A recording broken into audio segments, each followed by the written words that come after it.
हम मीरा मिश्रा गोर लगे छी मिथिला। तो आइ हम बना रहल छी हरबर में स्वदगर तरकारी। ई नामकरण हम अपने केने छियै।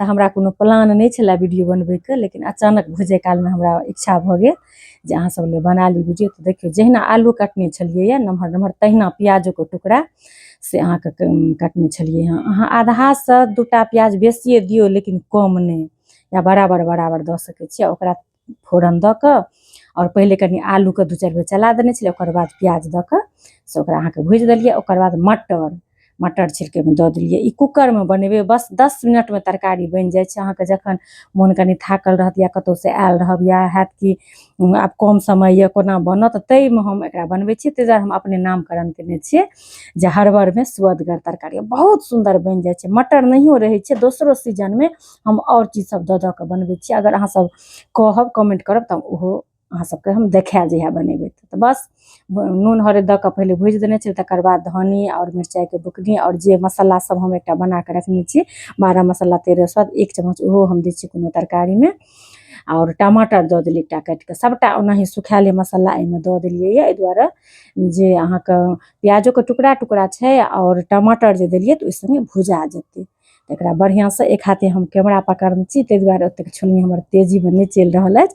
फिर हम कैमरा रख के बढ़िया से भुजलिए। तो देख सकै छी अहाँ सब, देखिए भुजा गेलै कतेक सुंदर। आब एकरा कुकर में से अहाँ के द देबै। ओना अहाँ कुकर में सेहो भूज सकै छी, लेकिन हमर कनी 3 लीटर के कुकर छलै न, त हमरा असुकर्ज बुझायल।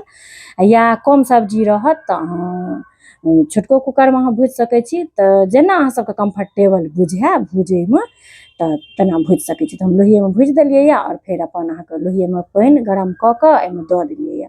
रस ओतबे देबै जतबे रस रखबै। से तो सब बुझते छी जे कुकर में रस जरै नहीं छै। बस देखियो अपन ढक्कन लगा देलिए हन।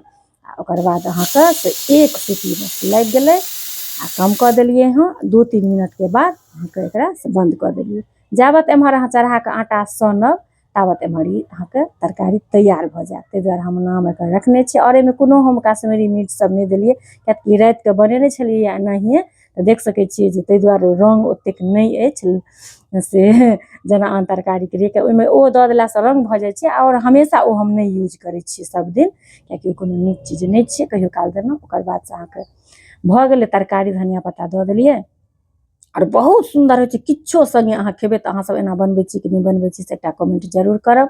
अगर नहीं बनबै छी त अहाँ सब बना के देखबै। और चीज सब द के दोसरो सब्जी के हम से हरबर में स्वदगर तरकारी बनबैत रहै छियै।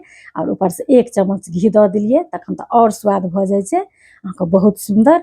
अहाँ सब बना के देखबै और हमरा जरूर बताएब जे हाँ केहन अहाँ सबके लागल ई वीडियो। और अहाँ सब बनबै छलहुँ त सेहो कमेंट करब। देखियो बहुत सुंदर लगै छै। नमहर नमहर आलू के टुकड़ा और प्याज गल जाय छै, आ कनी कनी प्याज के पत्ती रहितो छै। त एकटा एकटा अहाँ सब कमेंट जरूर करब। हमरा कमेंट के इंतजार रहत।